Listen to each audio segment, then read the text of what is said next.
Breaking news చూస్తున్నాం. మన రకరకాల దొంగతనాలు చూసే ఉంటాం. వాహనాలను చోరీ చేయడం, కార్లను చోరీ చేయడం, లారీలను చోరీ చేయడం చూసే ఉంటాం. కొన్ని సందర్భాల్లో అక్కడిక్కడ మనం సోషల్ మీడియా కూడా చూసే ఉంటాం. ఆ ట్రైన్ బోగీలను కూడా విభాగాలుగా విభజించి దొంగతనం చేసిన సందర్భాలు కూడా చూసాం. కానీ నాకు కొంత ఆశ్చర్యం వేస్తోంది. ఇక్కడ ఒక వ్యక్తి అంబులెన్స్ను దొంగతనం చేశాడు. హైదరాబాద్ విజయవాడ హైవే పైన ఇప్పుడు అంబులెన్స్ హల్చల్ చేస్తోంది. సినీఫకిలో అంబులెన్స్ దొంగతనాన్ని చేశారు తెలంగాణ పోలీసులు. హయత్ నగర్లో సన్ రైజ్ హాస్పిటల్ ముందు 108 అంబులెన్స్ను చోరీ చేశాడు వ్యక్తి. విజయవాడ హైవే పైన ఆ అంబులెన్స్ దూసుకొని వెళ్ళింది. హయత్ నగర్ నుంచి పోలీసులు వెంబడించారు. చిట్యాల వద్ద అంబులెన్స్ని ఆపడానికి ప్రయత్నం చేసినా కూడా అంబులెన్స్ ఆగకపోవడమే కాక ఏఎస్ఐ జాన్ రెడ్డి పైన కూడా కొంత ఆయన ఢీ కొట్టి అక్కడి నుంచి పారిపోయాడు అంబులెన్స్ దొంగలించిన వ్యక్తి.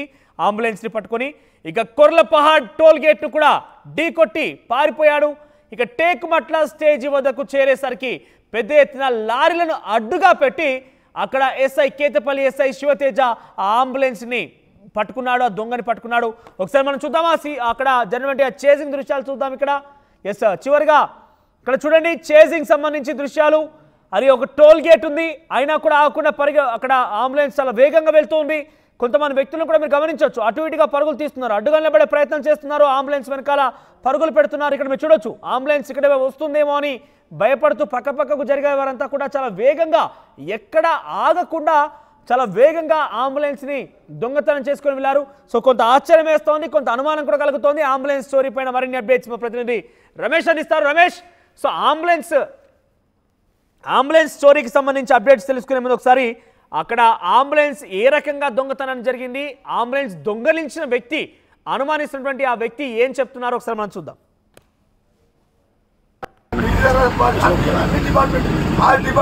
సార్ ఇప్పుడు ఎటు తీసుకుపోతున్నావు నీ అంబులెన్స్ ను? హాస్పిటల్ పోదాం. ఏ హాస్పిటల్ కు? హైదరాబాద్ లో హాస్పిటల్ పోదాం. మరి విజయవాడకి ఎందుకు వచ్చినావు? విజయవాడ విజయవాడ పోతే వస్తుంది. ఏం పేరు నీ పేరు? మా నాన్న పెట్టిన పేరు వెంకటరామ నరసయ్య. నువ్వేం పెట్టుకున్నావు? నా పిల్ల పెట్టిన పేరు వెంకటేశ్వర్లు. నేను పెట్టుకున్న పేరు కాశీ క్షేత్ర పాలకుడైన కాలభైరవ స్వామిని. కాలభైరవుని దర్శించుకున్నావు. నువ్వు శంకరుని మాలేసుకున్నావా? నువ్వు వెళ్ళిపోవాల్సిన అవసరం లేదు. కైలాసం నీ పొందబోతావు. కేసు రాగానే మాకేమని వచ్చిందంటే బస్లో అన్కాన్షియస్ పడిపోయింది అని కేసు వచ్చింది. ఎల్బినార్ పిఎస్కి ఆపోజిట్ అని చెప్పారు.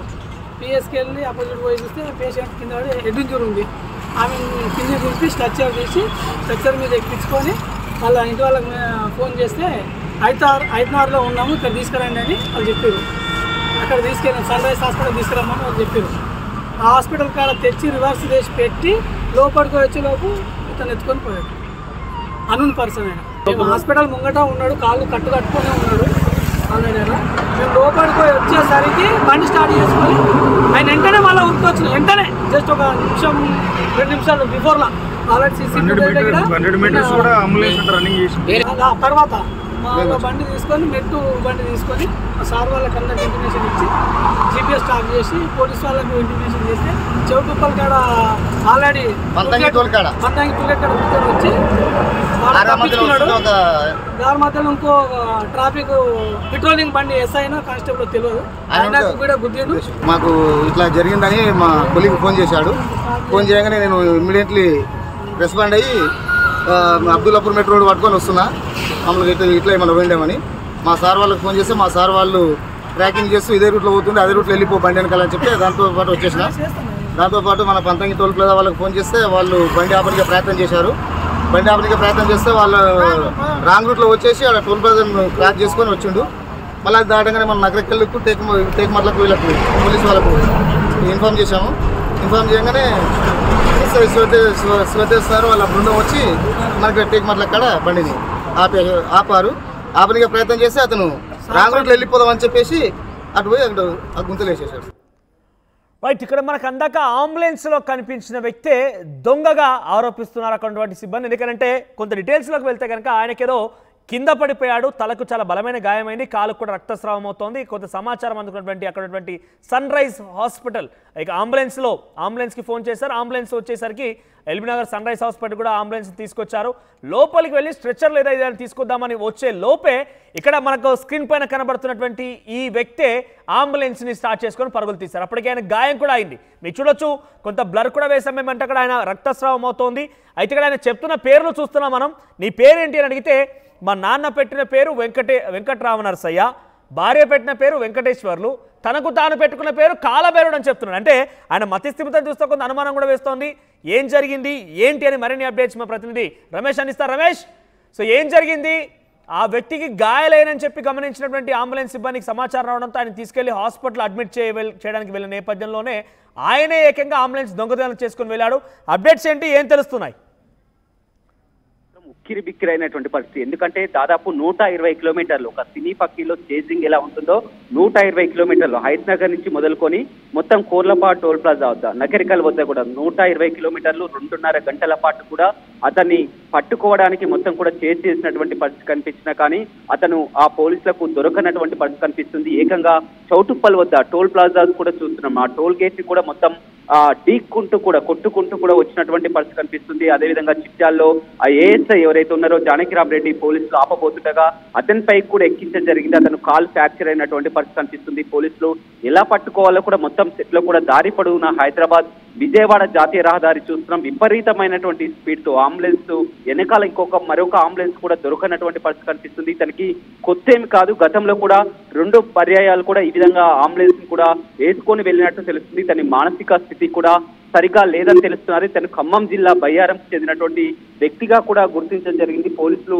ఎలా పట్టుకోవాలని తీరా చివరికి ఏం చేశారంటే మొత్తం కూడా హైవేపై లారీలను అడ్డు పెట్టడం జరిగింది. టేకుమట్ల బ్రిడ్జ్ వద్ద కూడా లారీలన్నీ కూడా అడ్డు పెట్టడంతో దాన్ని తప్పించబోయి కూడా పక్కనే ఉన్నటువంటి కల్వర్ట్ లో ఆ గుంతలో పడినటువంటి పరిస్థితి మనం విజువల్స్ లో కూడా చూస్తున్నాం. ఎట్టకేలకు లారీలను అడ్డు పెట్టడంతో దాన్ని తప్పించబోయి కూడా పక్కనే ఉన్నటువంటి ఆ బ్రిడ్జ్ లో పడినటువంటి పరిస్థితి కనిపించింది. పోలీసులు ఊపిరి పీల్చుకున్నటువంటి పరిస్థితి కనిపిస్తుంది. కానీ మొత్తం మీద చూడొచ్చు 120 కిలోమీటర్ల డిస్టెన్స్ అంటే కూడా మనం అర్థం చేసుకోవచ్చు. హైత్ నగర్ నుంచి మొదలు పెట్టుకొని హైత్ నగర్, చౌటుప్పల్, చిట్యాల, నాకట్పల్లి, నకరికల్ వరకు కూడా ఎవరికి అంతు చిక్కకుండా మొత్తం కూడా పోలీసులు సెట్ లో మీ వైపు ఒక అంబులెన్స్ వస్తున్నది, అంబులెన్స్ దొంగ ఎత్తుకెళ్తున్నారు, పట్టుకోవాలని కూడా వారిని అంతా కూడా అలర్ట్ చేసినా కానీ వారు రోడ్డుపై బైఠాయించినా కానీ వారికి ఎదురెళ్తూ కూడా ఢీకొట్టున్నట్టు సంఘటన కూడా చూడడం జరిగింది. చిట్యాల ఏఎస్ఐ కూడా ఇతన్ని పట్టుకునే క్రమంలో కూడా కాలుకు ఫ్రాక్చర్ అయినటువంటి పరిస్థితి కనిపిస్తుంది. పోలీసులు ఎట్టకేలకు అతన్ని పట్టుకోవడం జరిగింది. అయితే అతని మానసిక స్థితి సరిగా లేదని తెలుస్తుంది. గతంలో కూడా 2 పర్యాయాలు ఈ విధంగా అంబులెన్స్ ని విధంగా ఎత్తుకెచ్చారని కూడా తెలుస్తుంది. ఏదేమైనప్పటికీ కూడా పోలీసులు మాత్రం ఊపిరి పీల్చుకోవడం జరిగింది. ఉదయం 7 గంటల నుంచి మొదలుకొని 10 గంటల సమయం వరకు కూడా మొత్తం వారిని చేసేటువంటి పట్టుకున్నటువంటి పరిస్థితి కనిపిస్తుంది. ఓవైపు సీఎం రేవంత్ రెడ్డి పర్యటనలో పోలీసులంతా కూడా ఇక్కడ నార్కట్పల్లి వద్ద బిజీగా ఉంటున్నటువంటి పరిస్థితిలో కూడా ఈ అంబులెన్స్ దొంగను పట్టుకోవడానికి పోలీసులు నానా తంటాలు పడాల్సినటువంటి పరిస్థితి అయితే ఎదురైందని చెప్పవచ్చు. మనోజ్, రైట్ రమేష్, అంటే గతంలో కూడా అంబులెన్స్ దొంగలించాడు ఈ వ్యక్తి. మీరు ఇందాక మాట్లాడుతూ చెప్పారు, అంబులెన్స్ దొంగలించడం చేయడం అనేది ఏంది ఆనవాయితీగా పెట్టుకున్నాడు, ఒక ప్రొఫెషన్ గా మార్చుకున్నాడు ఆయన?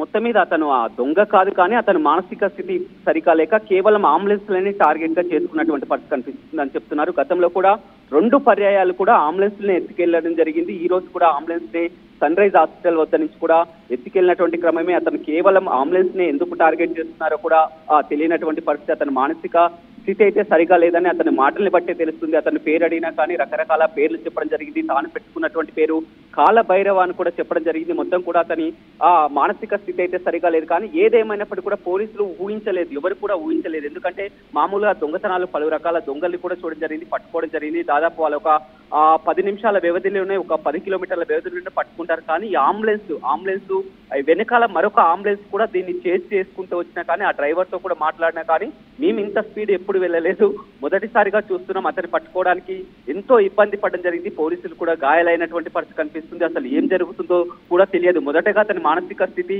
సరిగా లేదని ఇప్పుడు పట్టుకున్నాక తెలిసింది. కానీ ముందు అంబులెన్స్ ను వేసుకొని వెళ్తుంటే అతను ఎక్కడి తీవ్రవాది ఎలాంటి తీవ్రవాది అంబులెన్స్ వేసుకొని వెళ్తున్నారు, రోడ్లపై ఆపుదామన్నా కానీ ఎవరన్నా ఢీకొంటే ప్రాణ నష్టం సంభవిస్తుంది, ఎలా ఆపాలి ఎలా పట్టుకోవాలని కూడా పోలీసులు ఎన్నో ప్రయోగాలు చేసినప్పుడు కూడా టోల్ గేట్ ని బద్దలు కొట్టుకొని వెళ్ళాడంటే మనం అర్థం చేసుకోవచ్చు. చౌటుప్పల్ టోల్ గేట్ నుండి మొత్తం అక్కడ ఉన్నటువంటి టోల్ గేట్ వద్ద ఆపే ప్రయత్నం చేసినా కానీ టోల్ గేట్ ని కొట్టుకుంటూనే వెళ్ళడం జరిగింది. అది పూర్తిగా విరిగి పడింది. అక్కడి నుంచి కూడా చిట్యాల్లో పోలీసులు ఆపుతుండగా ఏఎస్ఐ కాలు కూడా ఎక్కించడం జరిగింది. ఆ తర్వాత చిట్టకేలకు పోలీసులంతా కూడా లారీలను అడ్డం పెట్టి టేక్మట్ల బ్రిడ్జి వద్ద లారీలన్నీ కూడా అడ్డు పెట్టడంతో కూడా అతనికి వెళ్ళడానికి ఇక రోడ్డు లేదు. మొత్తం రోడ్డు పూర్తిగా జామ్ చేసి లారీలను అడ్డు పెట్టడంతో దాన్ని తప్పించబోయి పక్కనే ఉన్నటువంటి కల్వర్ట్ పక్క కూడా మనం విజువల్స్ లో కూడా చూస్తున్నాం. అంబులెన్స్ అందులో కింద పడిపోయింది. అప్పుడు పోలీసులు పట్టుకోవడం జరిగింది. అతని ప్రస్తుతం అదుపులోకి తీసుకున్నారు. అతని మానసిక స్థితి సరిగా లేదన్నట్టు కూడా తెలుస్తుంది. Manoj. Right Ramesh, thank you for that update. So మొత్తం మీద సినిమా తరహాలో చేసింగ్, కానీ ఒక అంబులెన్స్ దొంగలించడం,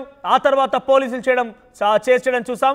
ముందుగానే అక్కడ చెప్తున్నటువంటి వివరాల ప్రకారంగా చూస్తే కనుక మనకు ఇక్కడ కనబడుతున్న వ్యక్తి, మొదటి బాక్స్లో కనబడుతున్నటువంటి వ్యక్తికి అప్పటికే మానసిక స్థితి కరెక్ట్గా లేదు. ఆయన కొంత అనారోగ్య పాలయ్యారు. తన తలకి బలమైనటువంటి గాయం తగిలింది, కాలికి కూడా గాయం తగిలి రక్తస్రావం అవుతోంది.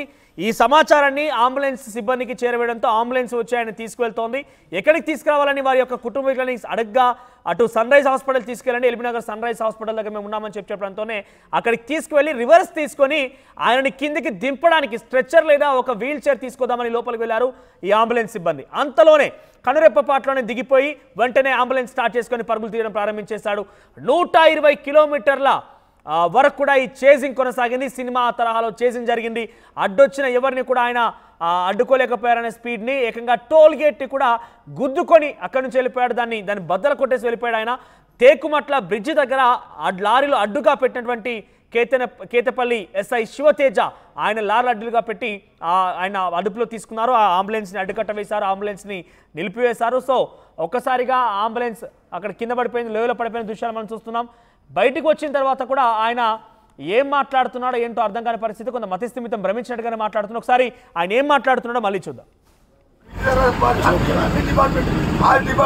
సార్ ఇప్పుడు ఎటు తీసుకుపోతున్నావు నీ అంబులెన్స్ ను? హాస్పిటల్ పోదాం. ఏ హాస్పిటల్ కు? హైదరాబాద్ లో హాస్పిటల్ పోదాం. మరి విజయవాడకి ఎందుకు వచ్చినావు? విజయవాడ విజయవాడ పోతే 40 రోజులు దర్శించుకున్నావు. నువ్వు శంకరుని మాలేసుకున్నావా? నువ్వు వెళ్ళిపోవాల్సిన అవసరం లేదు. కైలాసమేనా? కైలాసం నీ పొందబోతావు.